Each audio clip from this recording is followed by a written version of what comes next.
सिंधी गज़ल जो पस मंज़र।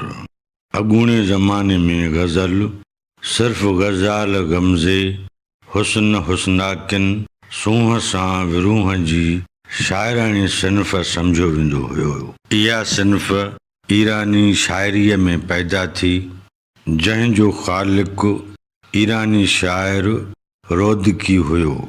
अॻे ईरानी शाइरीअ में रुगो क़सीदा गोईअ जो रिवाज हुयो, जंहिंमें रूमानवी शाइरीअ खे पिणु शुमार कयो वेंदो हुयो।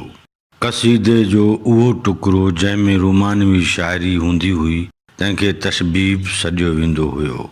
रोदकीअ क़सीदे मां रूमानवी शेरनि खे अलॻि अलॻि करे तरतीब ॾिनी। बाद में उन्हनि मुरतिब कयल शेरनि खे गज़ल जो नालो ॾिनाई।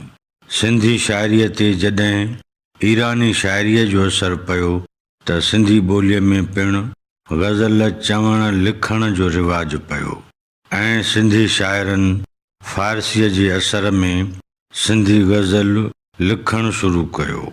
सिंध में 1130 हिजरीअ खां अॻु सभ खां पहिरीं सिंधी ॿोलीअ में मियां छतन, नूर मोहम्मद ख़स्ता ऐं हाफ़िज़ आलीअ जे कलाम में गज़ल जा वहिंजाण मिलनि था।